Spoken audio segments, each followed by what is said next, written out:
जय श्री राम दोस्तों। चलते हैं आज की अपनी नई कहानी पर। आज वर्षा आखिर ननद सुनीता के सामने हो ही गई। आखिर कब तक बर्दाश्त करती वो। जब से सुनीता आई है तब से उस पर इल्ज़ाम लगाए जा रही है।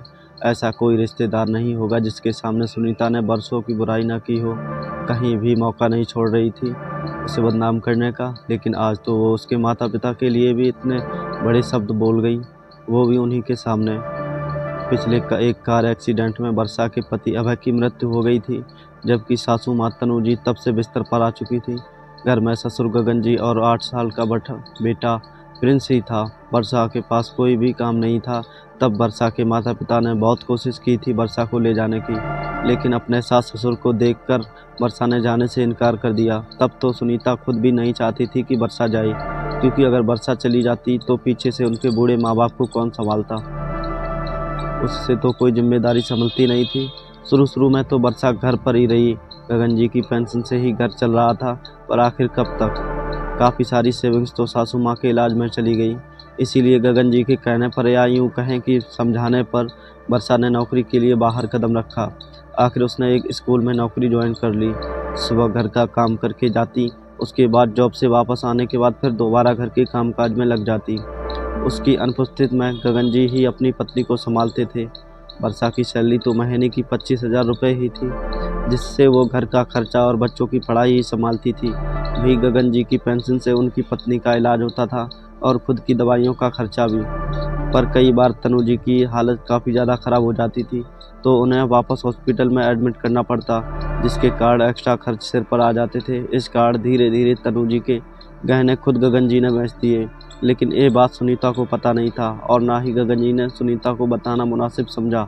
आखिर गगन जी ये बातें सुनीता को बताते भी क्यों। तब तो अपनी माँ को संभालने सुनीता आई तक नहीं।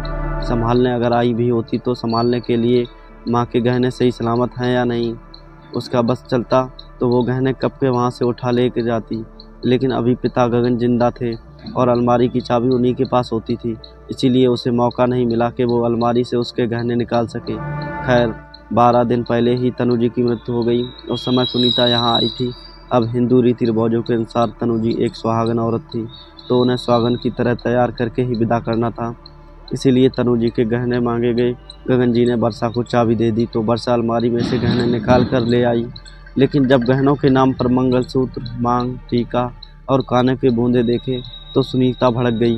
वर्षा को उसी समय एक तरफ ले जाकर बोली, माँ के गहने कहाँ हैं। उसकी बात सुनकर वर्षा बोली, जी माँ जी के यही गहने हैं, इसके अलावा और कोई गहने नहीं हैं। इससे पहले सुनीता कुछ और कहती, लोगों ने उसे बाहर बुला लिया था। फिर तनु जी को तैयार कर उन्हें विदा कर दिया गया। अंतिम संस्कार होने के बाद शाम को वो वर्षा के पास आई और बोली, वर्षा उस समय तो मैं पूछ नहीं पाई, लेकिन अब बताओ माँ के गहने कहाँ हैं, कहाँ गायब कर दिए उन्हें। कोई बहुत थोड़े गहने तो थे नहीं।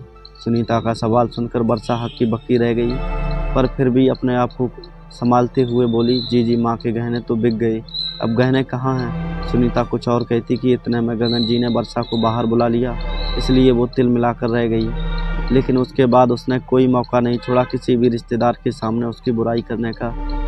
अरे मेरी माँ के पास तो बहुत सारे गहने थे, पता नहीं कहाँ ठिकाने लगा दिए, इसीलिए यहाँ रुकी हुई है, वरना आज तक कोई विधवा बहू रुकी है अपने सास ससुर के पास।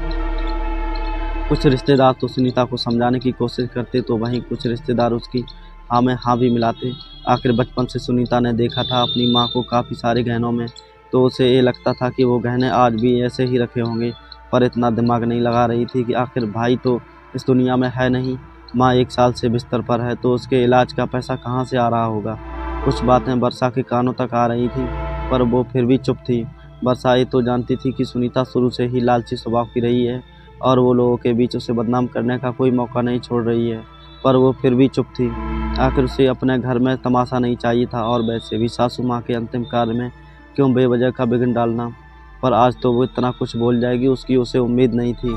आज तो हद तब हो गई जब वो उसके माता पिता के सामने भी आखिर ये बात बोल ही गई, अरे तुम्हारी बेटी यहाँ रुकी है क्यों है। पति तो अब रहा नहीं, आखिर क्या हड़पना चाहती है। मेरी माँ के गहनों को पता नहीं कहाँ ठिकाने लगाया है, ज़रूर तुम लोग ही लेकर गए होगे। मेरी माँ से मिलने का बहाना बनाकर आते थे और धीरे धीरे यहाँ से उसके गहने चुरा कर ले गए। उसके बाद तो वर्षा से बर्दाश्त बिल्कुल नहीं हुआ और वहीं वह सुनीता के सामने आकर बोली, बस बहुत हो गया, अब नहीं सुना जाता मुझसे। आप मेरे माता पिता पर भी शक कर रही हैं। इतना बोलने से पहले आप अपने पिता से पूछिए कि गहने कहाँ हैं। अरे मेरे पापा तो क्या ही बोलते होंगे, वो तो पत्नी के गम में दुखी थे, इसलिए पूरा घर तुम्हें संभालने को रखा था। पर तुमने क्या किया, उन्हीं से गद्दारी कर दी। धीरे धीरे अलमारी में से गहने ही साफ कर दिए।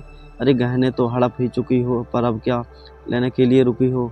आपके इस मकान को भी खा जाना चाहती हो?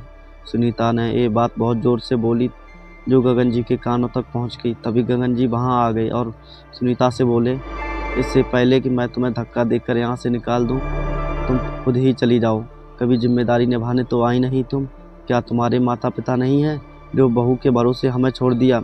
आज बहू को जाने को कह रही हो। 1 साल पहले क्या तुम्हारी जुबान को लकवा मार गया था? तब नहीं कह सकती थी कि मेरे माता पिता और भतीजी की जिम्मेदारी मैं उठाऊंगी। वर्षा तुम जाओ और एक नई जिंदगी शुरू करो। इन 12 दिनों में तुम कई लोगों से इस बारे में वर्षा की बुराई कर चुकी हो कि गहने वर्षा ने इधर उधर कर दिए। एक बार अपने पिता से भी पूछ लेती, तुम्हारी माँ का इलाज फ्री में हुआ था क्या, या तुम्हारी मदद थी कोई? अब कान खोलकर सुन लो, तुम्हारी माँ के गहने वो इलाज में बिक चुके हैं और मैंने उन्हें खुद अपने हाथों से बेचे थे। रही बात इस मकान की, तो ये मकान मेरी बाद मेरे बहू और पोते का होगा, समझ गई तुम? आखिर अपने पिता का रुद्र रूप देखकर सुनीता से कुछ कहते ना बनी। बस वो आखिरी बार था जब सुनीता अपने मायके गई थी। उसके बाद तो वह कभी भी अपने मायके गई ही नहीं, और ना ही गगन जी ने कभी उसे मनाने की कोशिश की। सच है, कुछ लोग अपना मायका खुद ही बिगाड़ लेते हैं। दोस्तों, कहानी पसंद आई हो तो लाइक शेयर सब्सक्राइब करना ना भूलें, और ऐसी ही डेली कहानी सुनने और देखने के लिए हमारे चैनल को ज़रूर सब्सक्राइब करें, और हमें कमेंट में ज़रूर बताएं कि ये कहानी आपको कैसी लगी। जय श्री राम दोस्तों।